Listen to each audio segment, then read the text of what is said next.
Assalamualaikum warahmatullahi wabarakatuh. Halo anak-anak, bertemu lagi bersama dengan Ibu Putri. Bagaimana kabar anak-anak pada hari ini? Semoga kita selalu dalam keadaan sehat ya. Dan tentunya dengan menerapkan pola hidup sehat, yaitu yang pertama, dengan selalu memakan makanan yang bergizi. Yang kedua, istirahat yang cukup. Yang ketiga, selalu menjaga kebersihan lingkungan sekitar. Dan yang keempat, rajin berolahraga agar peredaran darah kita berjalan dengan lancar. Di video pembelajaran kali ini, Ibu akan menyampaikan materi pembelajaran untuk kelas 5, tema 4, subtema 2, pembelajaran 3. Namun, sebelum kita memulai pelajaran kita pada hari ini, mari kita berdoa menurut agama dan kepercayaan kita masing-masing. Berdoa dimulai.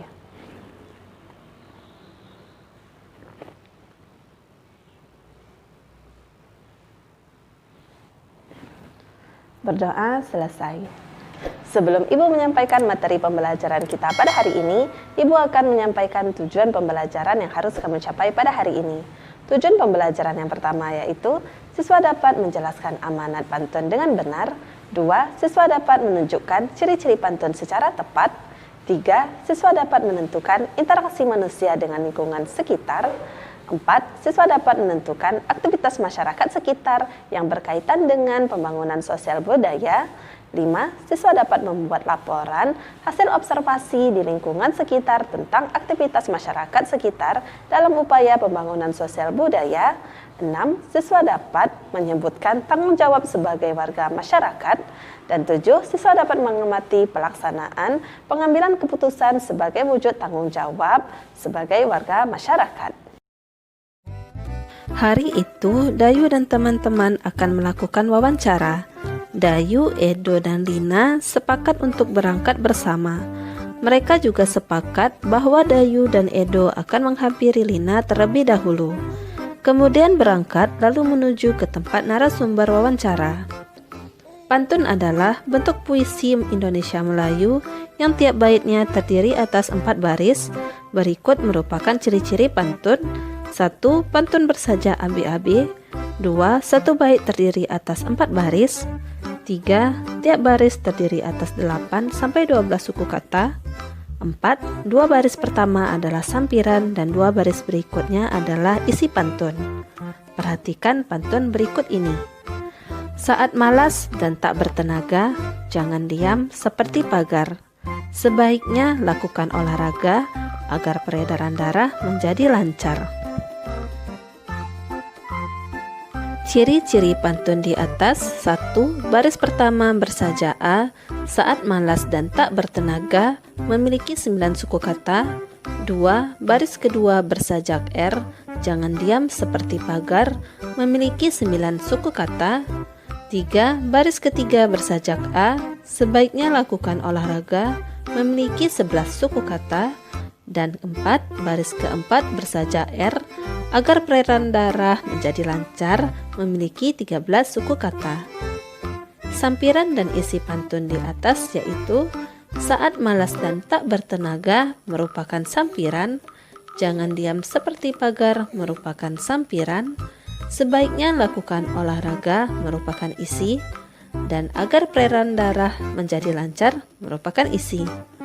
Amanat dari pantun di atas yaitu, berolahraga merupakan salah satu kegiatan untuk menjaga kesehatan dan peredaran darah menjadi lancar. Contoh pantun yaitu, kapal karam ikan bahagia, laut tercemar ikan mati, kurangilah garam dan gula agar terhindar dari hipertensi. Ciri-ciri pantun di atas yaitu, baris pertama bersaja A, kapal karam ikan bahagia memiliki 9 suku kata. Baris kedua bersaja I, laut tercemar ikan mati memiliki 9 suku kata. Baris ketiga bersaja A, kurangilah garam dan gula memiliki 9 suku kata. Dan baris keempat bersaja I, agar terhindar dari hipertensi memiliki 11 suku kata. Kapal karam ikan bahagia yaitu merupakan sampiran, laut tercemar ikan mati merupakan sampiran, Kurangilah garam dan gula merupakan isi, dan agar terhindar dari hipertensi merupakan isi. Amanat dari pantun di atas yaitu kurangilah untuk mengkonsumsi garam dan gula agar kita terhindar dari penyakit hipertensi atau tekanan darah tinggi. Dayu, Edo, dan Lina berangkat melakukan wawancara menggunakan sepeda. Mereka membutuhkan waktu setengah jam untuk sampai ke tempat wawancara. Dayu, Edo, dan Lina sampai ke rumah narasumber wawancara. Mereka akan mewawancarai Pak Damar. Pak Damar merupakan pengusaha sendal kesehatan. Setelah melakukan wawancara, Dayu, Edo, dan Lina membuat kesimpulan berikut hasil wawancara Edo dan Lina. Pak Damar merupakan pengusaha sandal refleksi. Pak Damar memproduksi sandal yang dapat digunakan untuk melancarkan peredaran darah. Sandal refleksi buatan Pak Damar terbuat dari kayu. Kayu tersebut diperoleh dari daerah sekitar tempat tinggalnya. Pak Damar hanya membeli kayu berkualitas, namun demikian Pak Damar selalu menyarankan kepada pemasok kayu untuk melakukan reboisasi setelah penebangan. Dengan reboisasi hutan menjadi tidak gundul dan hasil reboisasi beberapa tahun kemudian dapat dimanfaatkan lagi. Di antaranya, pohon dapat ditebang dan kayunya dapat digunakan lagi. Tenaga kerja di pabrik Pak Damar juga berasal dari warga di sekitar tempat tinggalnya. Sebelumnya, mereka diberi pelatihan terlebih dahulu oleh Pak Damar. Bahkan kini, beberapa tenaga kerja Pak Damar telah membuka usaha sendiri. Pak Damar kemudian menjadikan mereka sebagai mitra kerja untuk memenuhi permintaan pasar yang semakin meningkat.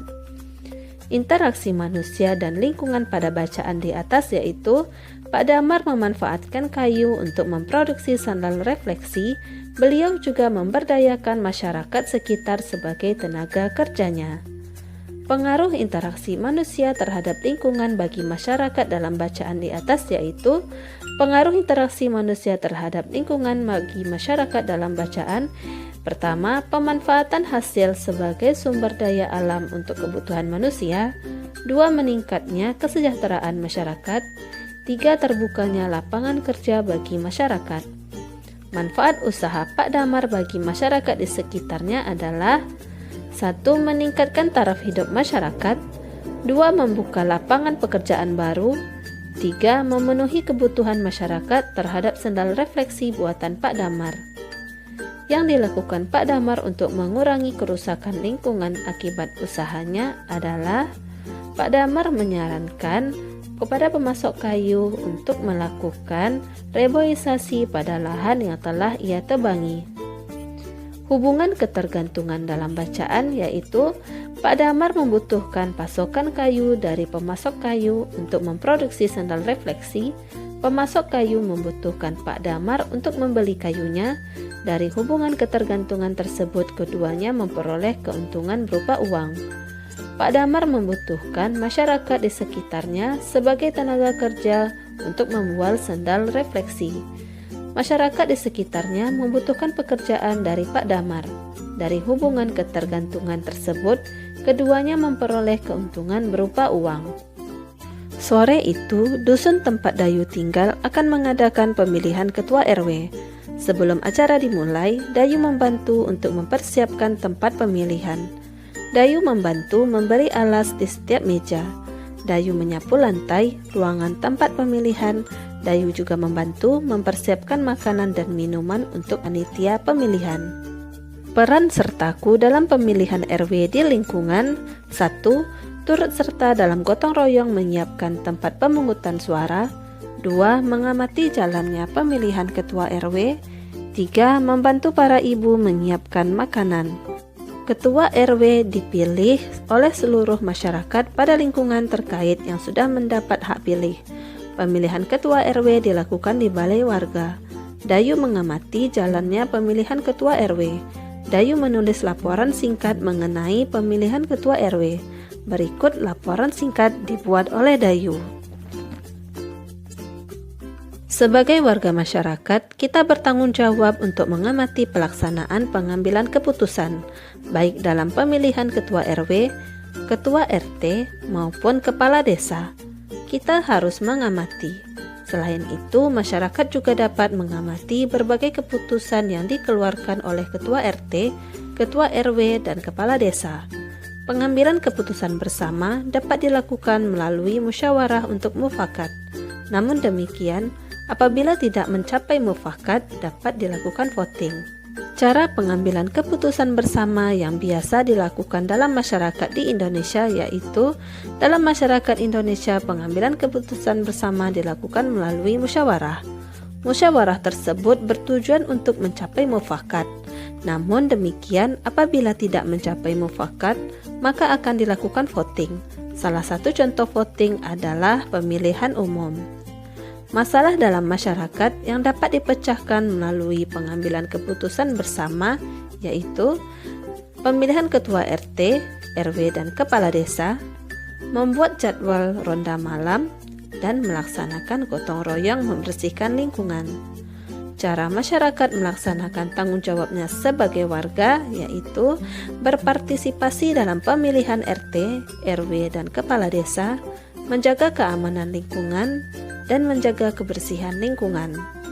Sebagai seorang siswa sekaligus warga, yang dapat kamu lakukan dalam kehidupan bermasyarakat yaitu tanggung jawab sebagai seorang siswa dalam masyarakat. Pertama, mengikuti gotong royong membersihkan lingkungan, berpartisipasi dalam pemilihan RT atau RW dengan cara turut serta dalam gotong royong menyiapkan tempat pemungutan suara, mengamati jalannya pemilihan ketua RW, dan membantu para ibu menyiapkan makanan.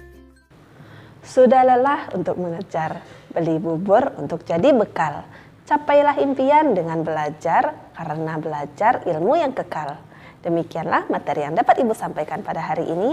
Semoga apa yang telah Ibu sampaikan pada hari ini dapat bermanfaat untuk dirimu dan menambah ilmu pengetahuanmu. Jika dalam penyampaian materi ada tutur kata Ibu yang kurang berkenan, Ibu mohon maaf. Akhir kata, wassalamualaikum warahmatullahi wabarakatuh.